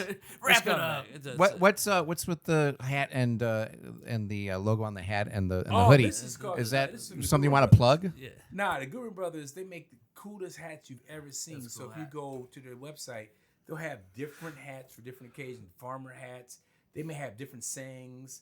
This is just a cock. This is a cock. cock. It matches the hoodie but one. Yeah, This but right the, here- this one's carrying a gun. This is the this is the cock with his AR. This is from Black Rifle Coffee. Black Rifle was founded by a veteran. I have Black Rifle coffee. Yeah, They have it in so Columbus. so now it was founded by veterans, and their home office is in Oregon. Not Oregon, Utah. So I did a show for the film festival. I had a comedy show, whatever, like 2 years ago. And Nadia came out with me because she'd never been out to Utah. I was like, oh, it's beautiful out there. So we flew out there. I'm driving to the hotel. I saw Black Rifle, like one of the coffee shops. Like, oh man, I drink there once in a while. That's better owned by woman. Let's go over there. We went to the coffee shop. Told them we're comedians. Mm-hmm. Put your phones away. You guys come back. We show the whole operation. We was like 3 there for 3 hours. Wow.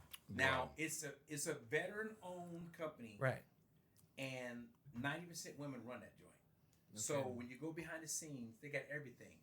They got all the veterans from the Desert Storm, a lot of the families and stuff that were victims of it from overseas, from Iraq or whatever. They got them here.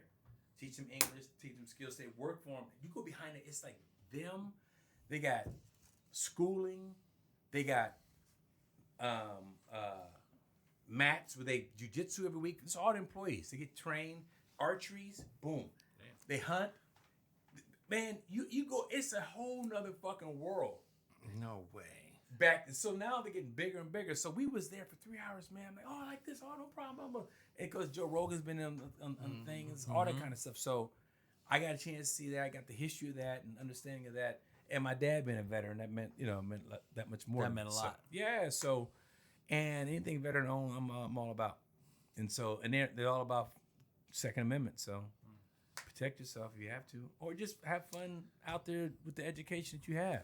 We'll Who doesn't probably end up doing that, and we'll probably something very funny that will come as a result of that. That'll. Oh, we're gonna do it. That'll just add No, another because you memory never shot to an it. AK-47 before. No, I never have. You Never shot an have. AR before? No. In fact, I can tell you that my rifle shooting is. No, shut up. You never, Yeah, motherfucker. How are you? Motherfucker. My rifle. Hard R's on it. You motherfucker. That's the white way to say it. That's Motherfucker. It reminds me of when Conan O'Brien went and shot Why would machine you guns not? with Hunter S. You didn't say to me. Thompson. There was like a good no. I video haven't of shot. him do I haven't that. shot rifles. Everything's. been Why haven't you? I don't know, man. I guess because it just. I know the answer. I know the answer exactly. That's not a shooting AK-47. Yeah. I didn't see myself in the position where I'd be with a rifle. I thought any position that I would be in would be handgun related, so I've Yeah, shot but that's various what you- handguns. but it's not, so after a while, it becomes the collectors, becomes the education of it. How many you got? Huh? How many? What? Did I stutter? How many you got? You never. Yeah, how many? Nobody. See, here's the thing though. No, okay, look. So if we- I told so- you, if I said I collect comic books, and you said how many comic books you got, I said I got at least probably 1,500 comic books. Well, that's comic books. So That's comic books do that. Wow, 1,500 comic books. That's a lot of comic books. Because nerds who like comic books get off of that. Okay, And so you're a gun enthusiast. oh no, right? all of a sudden it's a comic nerd, but it's a gun enthusiast. Absolutely. Yeah. It's Like cool gun to nerd. collect guns. Yeah. No, it's cool. No, it's cool to collect comic books. It's cool. But Yeah, No. But here's the difference. Be like, oh my God, you get the Avengers from DC now? Yeah. Can I read it? Oh my God, we can sit here. no, I can't take it out of the plastic. Don't touch it. Don't touch it. Don't put your fingerprints on it. Okay, Don't look at it. So Why can't that be a comic book enthusiast? You can be. All right, Okay, but that's not what you but- call it. okay, well, I mean, now, okay. So I can call. Nerd. Go ahead, gun nerd. gun Tell nerd. me. Tell me, gun nerd. Tell me. Squiddy. Tell me. Listen, so you never ask any individuals. They say, okay, cool. That's all you know. Uh-huh. That's it. What's the Somebody difference? All right, let's say bourbon. I used to have hundreds of bourbons. I don't have that many now. Well, okay. Okay, I used to have hundreds of bourbons. Yeah. It gets depleted. Okay. Okay. So I So do you have hundreds of guns? I don't have much bourbon. I tell you Do that. you have- I don't have much bourbon. Are you afraid of the perception? If you tell, It's not perception. It's if no. you say how many guns you're afraid that people, oh, that motherfucker's crazy. I don't give a fuck what nobody thinks about. Okay, then tell me how many guns you It's got. that's just the thing. That's it. In the industry, you don't divulge. Oh, that. in the industry. Now it's an industry. It is Part- an It's part of the industry. industry now. Now it's an industry. Now, your Now- girl now doesn't the know how people- many you have, so the you don't people- want to reveal it. We picked up 3 yesterday. So now it's so now the people that I'm gonna show you. collect I'm gonna show you. What I now got. it's going from being a collector to an industry.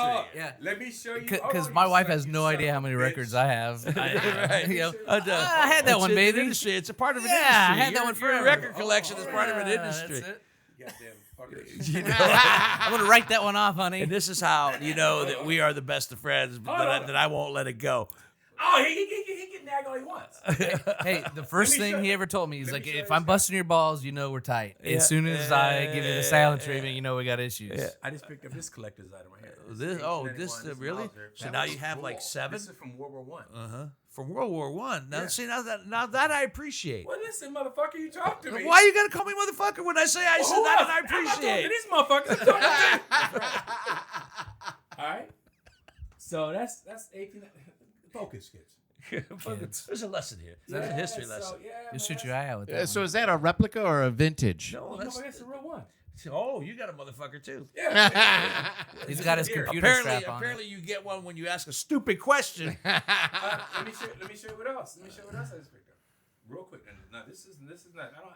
I'll give you better pictures here in a second. But check this out. This is bananas. All right. This makes you very happy. Oh yeah, because this is Yeah. increased in value. I'm saying it, but This it's right something here. that you're passionate about. And learn, So this isn't about stockpiling a militia. No, right. This is about It's about knowledge, understanding. it's about an understanding and appreciation for the history, the artwork, You know what I just got? huh? You know what I just picked up? What? You know what I just picked up? Well, no, I don't know what you picked. 1917, I believe, German Luger. Oh, cool. wow, okay. I know that from video games.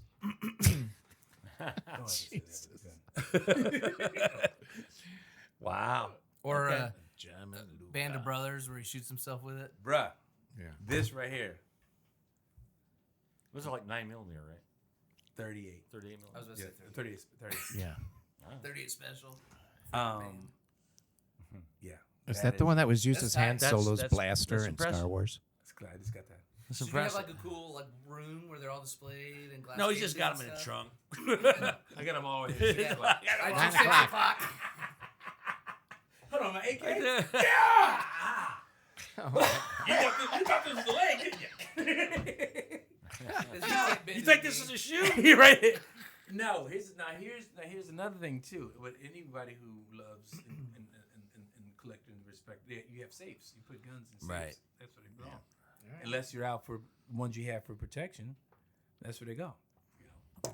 So that's I got weapons all through this house my dad did too. I mean, you should. It's your home. But I'm saying, as far as like, you know, in different kids, places. You don't have any kids, but I'm saying, One on every level. Yeah, you should. My Got 'em dad. taped It's like on an your Easter sink. egg hunt. Let's go. No, there's one in the sock drawer upstairs. There's one. Yeah. There's one. Don't in give the, it away. There's All this nothing better to have a nice little AR in your bedside. Not an AR. Just again handguns. Because if everything, because in my mind, anything I'm gonna do is gonna be close range. Of course, it's still close range, but it's like, well, obviously you have defense bullets. Yes, that's I have a defense mentality more so than. But you have hollow points. You have not full metal jackets. You have No. hollow points with ones that hold with the hole. I understand what you're talking Yeah, about. you Blow out the back. no. Like blues. I'm gonna blow out your back. I'm gonna blow out your back. I'm gonna blow out your back, and you're never coming back. So that's Anyway, that's the anyway. thing. I mean, you and I you've been a detective work.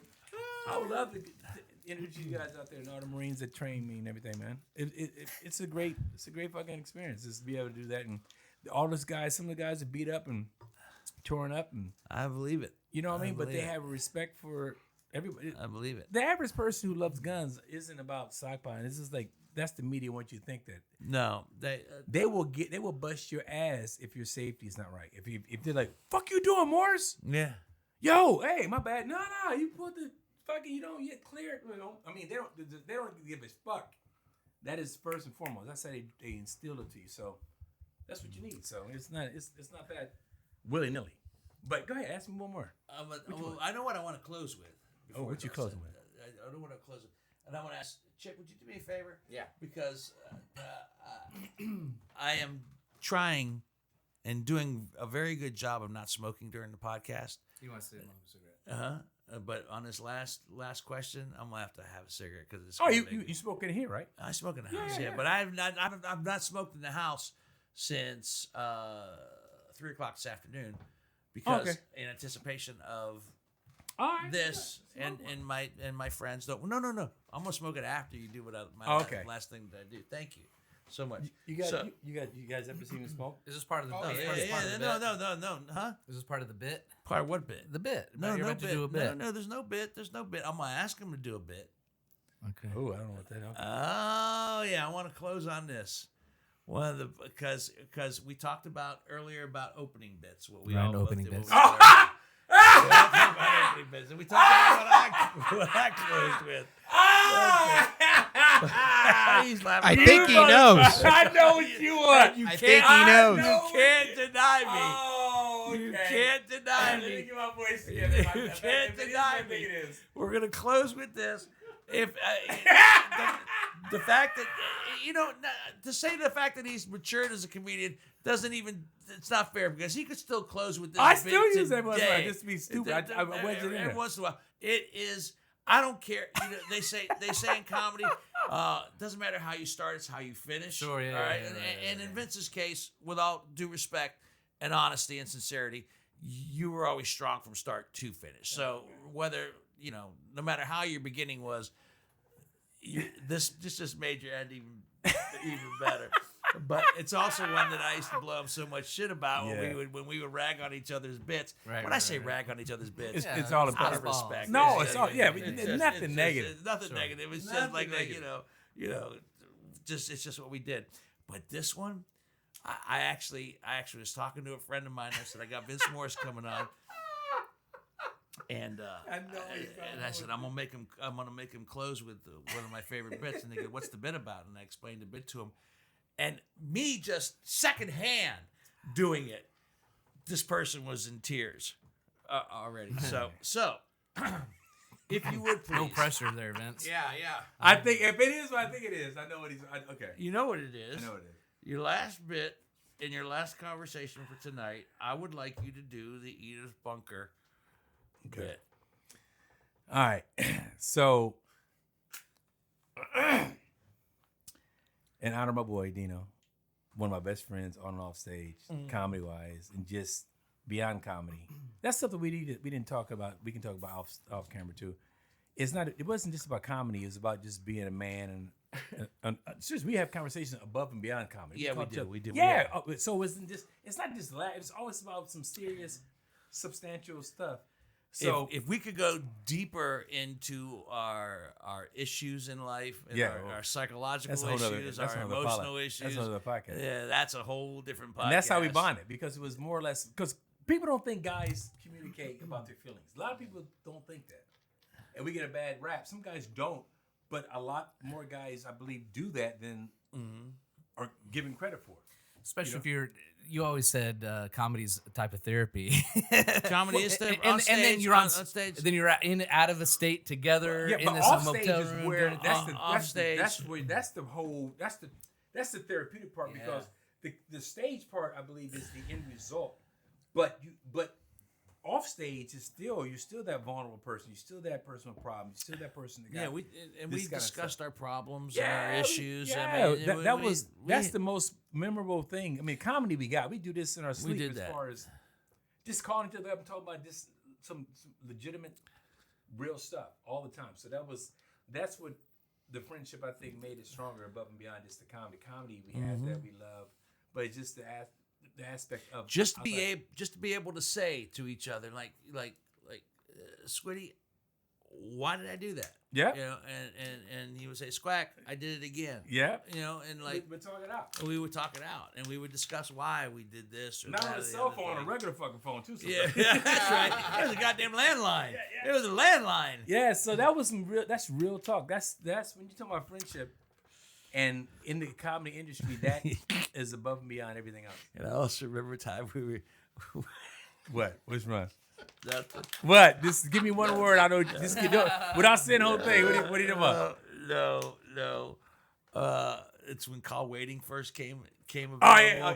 Remember call waiting? Yeah. Yes. And when I was talking, I was leaving a message, and I clicked over, and I didn't click over just for some reason, and like everything we were talking about, and we got into some deep shit. Oh, the shit. personal shit. And I'm like, I think everything we just said is recorded on the machine. That I just. That's a sitcom. Then you got to go find the tape and destroy it. Yep. We did. Oh, no way. That's right out of Seinfeld. It was a Seinfeld. Then later Seinfeld comes out with that. Oh my God. Yeah. Anyway, we digress. All right. So, in closing tonight, ladies and gentlemen, much like he did in true fashion on comedy stages across the country, and would just leave people laughing and remembering, I would like Vince Morris to do one of his favorite closing bits from the early days, if you would please. Yes, this is my impression of All in the Family, one of the greatest sitcoms of his time. Norman Lear. All in the Family is Edith Bunker having the best sex of her entire life. Now this is Edith Bunker. This is the best sex. Her hair is all matted, apron's turned to the side. By the way, that explanation got longer and longer and longer. Because I milked him. You started at it. Okay. You know what I mean? You know what tags are. So you learn. It You was grow. like, it was If like you- one or two things, and then you had like Yeah, a laundry list. yeah. Her apron's just true. Her hair's all Yeah, busted. man. The rollers are out. Yeah. Is that Anyway. to kill time? No. No, to make it No. better, yeah. He People would laughing. just see people laughing. They could And the description of it. All right, so this is All in the Family. Close your eyes, everybody. They're close. I gotta make sure I can do it. Edith Bunker having the best sex. This is she's getting her shit rocked. All right. Edith has never. This is the best sex ever. Edith Bunker, right here. Oh,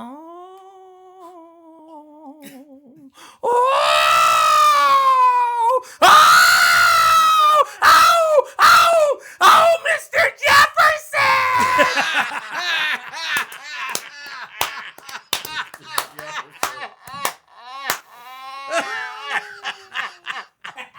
That's I funny. told that to Ralph Scott the other night, and he was just like, he did that. He did that. Our guest tonight, which if we ever do go deeper, has been Vince Morris. Oh, man. If you're on what cruise line do you work with? A most? Carnival. Carnival. You're on a Carnival. Carnival cruise line. You You'll may have see seen him. You may see him if you're going on a Carnival cruise. So thank you. God bless you, man. Yeah.